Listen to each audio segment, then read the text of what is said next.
सद्गुरूंची गाथा. ओम नमः शिवाय. परमपूज ऐकृत सिद्धारूढ वैभव.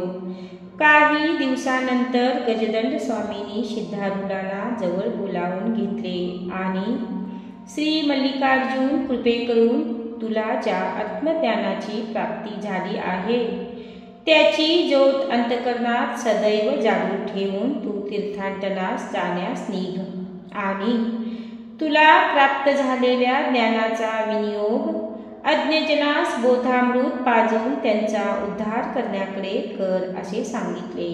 हे गुरुवचन कानी पडताच ज्या गुरूंच्या कृपेने आपणा स्वानंद साम्राज्याचा धनी होता आले त्यांचे चरण यापुढे आपणास अंतरणार याबद्दल सद्गुरूंना गहिवरून आले, पण गुरु आज्ञा मान्य केले हे शिष्याचे मुख्य कर्तव्य असल्याने त्यांनी लगेच तीर्थाटनास जाण्याची तयारी दाखविली व अत्यंत नम्रतापूर्वक गुरुचरणी मस्तक ठेविले. त्या समयी प्रेमाश्रूंनी गुरुचरणास अभिषेक घडला.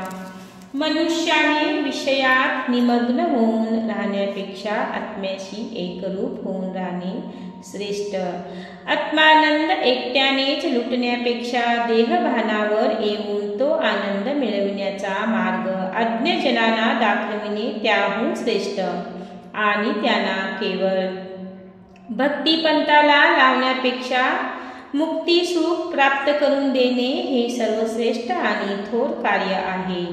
सतशिष्य जरी सद्गुरूंचा अत्यंत आवडता असतो त्याचा वियोग क्षणभरही होऊ नये असे जरी त्यांना वाटत असते तरी देखील ज्या देशात अज्ञान फोपावले आहे त्या देशात ज्ञानाची आस्था उत्पन्न करून अज्ञानाचा नाश करण्याकरिता शिष्याला वियोग सहन करून गुरु त्याला त्या ठिकाणी पाठवित असतात. सूर्यापासून त्याची किरणे कितीही लांब गेली तरी सूर्याचा व त्याचा संबंध जसा कायम असतो त्याप्रमाणे गुरु शिष्याचा संबंध समजावा. सिद्धपदाचे खरे लक्षण हे की मनुष्याने मनुष्यापासून सुटून देव होऊन पुन्हा मनुष्य रूपाने जगात वावरणे म्हणजेच सहज मधील राहून जगत व्यवहार करणे हे होय. स्वामींनी सिद्धारूढास निरोप देताच गुरूंच्या विहाराचा योगे करून अत्यंत जड अंतःकरणाने शिवस्मरणीरत होऊन सिद्धारूढ वाट चालू लागले. बद्ध जीवाने केलेल्या हरिस्मरणात त्यांची बद्धतेपासून सुटण्याची इच्छा असते, पण सिद्धाच्या ठिकाणी मात्र कोणताच उद्देश नव्हता.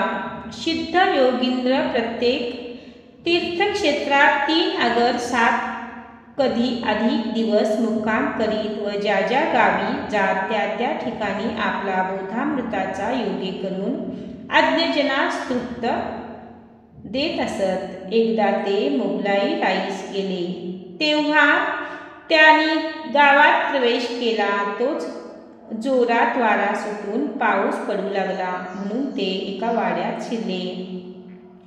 तो वाडा एका लक्षाधीश सावकाराचा होता. शुद्ध योगींद्रांना पाहताच पहारेकरी संतप्त होऊन म्हणाला, हे बाबा, ही काय धर्मशाळा म्हणून समजलास काय?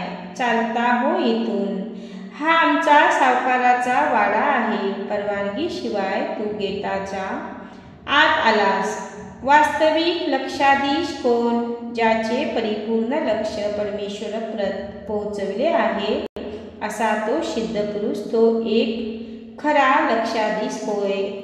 जो कर्तेपणाच्या मदाने धुंद झाला आहे तसेच माझेपणाच्या मोहाने जखडून बांधला गेला आहे त्याची मदाची धुंदी उतरविण्यास व मोहाचे बंधन सोडविण्यास मद न मोह न अशा गुरुरूपद्वारी परमेश्वराशिवाय दुसरा कोण समर्थ असणार?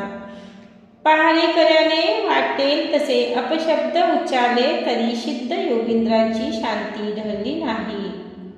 भरलेली गागर जशी डुचमळत नाही त्याप्रमाणे जे सिद्ध पुरुष असतात त्यांच्या ठिकाणी बडबड व गडबड दिसून येत नाही.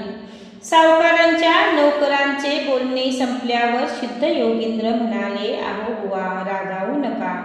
हा वाडा तुमच्या सावकारांचा आहे हे मला माहीत नव्हते. मी समजलो होतो की हा मुसाफिर खाना आहे, नाही तर मी आत प्रवेश केला नसता.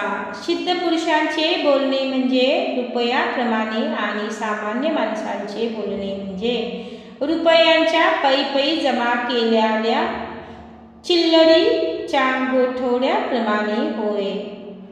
सिद्ध योगींद्रांना उद्देशून सावकार म्हणाले, ए बुवा, हा मुसाफिर खाना नसून हा माझा नांदता वाडा आहे.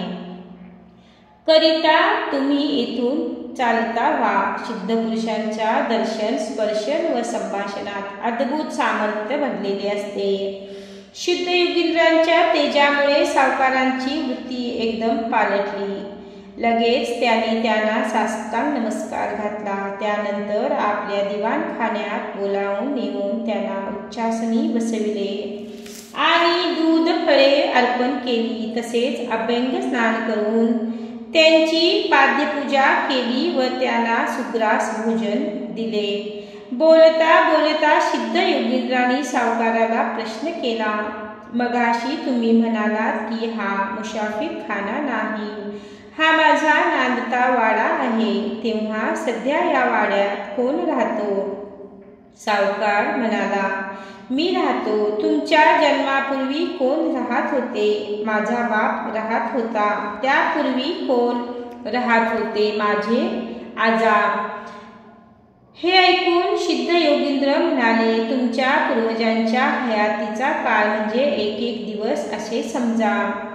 आतापर्यंत या घरात कितीतरी लोक वस्तीस राहिले व निघून गेले. यापुढेही असेच चालत राहणार. यावरून मुसाफिर खाण्यात व तुमच्या घरात काय फरक आहे याचा तुम्हीच विचार करा. त्यावरून आपल्या मूर्खपणाबद्दल सावकार खजील होऊन आपल्याकडून प्रमाद घडल्याबद्दल त्यांनी क्षमा मागून ते सिद्ध योगींद्रांना शरण गेला. सावकाराच्या आईला कित्येक दिवसापासून पोटशुळाची व्यथा होती. आपले मरण जवळ आले असावे या भीतीने ती दिवसेंदिवस खंगत चालली होती. पूर्व कर्मानुसार मनुष्याला व्याधीच्या रूपाने शरीराला पीडा होत असते, तरी सिद्ध पुरुषाच्या मार्गदर्शनाप्रमाणे आचरण ठेवल्याने दिवसेंदिवस कर्मभोगाचा क्षय होत जातो. तेणेकरून सहजच मनुष्य सुखी होतो. मृत्यूच्या भीतीपासून निर्भय होण्यास एकच मार्ग, तो म्हणजे सिद्ध पुरुषांचे सहाय्य हेच एक होय. सावकाराने आपल्या मातोश्रीला सिद्ध योगींद्राच्या दर्शन घडविले. त्यांनी तिला एक केळे खाव्यास दिले. सतत ओम नमः शिवाय म्हणत जा असे सांगितले. तेव्हापासून तिची मनाची भीती व शारीरिक व्याधी कमी होत गेली. पुढे सिद्धावधूत मंगलारासाहून निघाले आणि छोटी मोठी तीर्थे हिंडून शेवटी ते हुबळीस आले. तेथील लोकांच्या भावी पुण्याईने त्यांना खेचले असावे, म्हणूनच ते त्या ठिकाणी स्थायिक झाले. प्रथम एकांतवासासाठी त्यांनी तोरवी पापी नजीकची एक जागा पसंत केली. सिद्धावधूत त्या ठिकाणी सदा ब्रह्मचिंतनात निमग्न राहत असत. अमृत सेवन केल्यावर दुसऱ्या कोणत्याही पेयाची जशी जरुरी भासत नाही, त्याप्रमाणे ब्रह्मानंदात निमग्न असणाऱ्या पुरुषाला खाणे पिणे व इतर कोणत्याही विषयांची इच्छा राहत नाही. सिद्धावधूत तेथे राहिलेल्या थोड्याच दिवसांनी आसपासची गुराख्यानी पोरे जवळ येऊ लागली. तेव्हा यापुढे मुले आपणास एकांत साधायला देणार नाहीत अशा विचाराने त्यांनी मौन धरले. मुले वरचेवर काही ना काही विचारून त्यांना बोलवण्यास लावण्याचा प्रयत्न करीत, परंतु खुणेनेच त्यांना ते उत्तर देत. कधी कधी त्यांच्या ग्रहस्थव त्यांच्याबरोबर सिद्धावधूत पतंग उडवणे, गोट्या घोडे घालून हात जोडून स्वस्थ बसायला खुणेनेच सांगत असत. श्री सद्गुरुनाथ.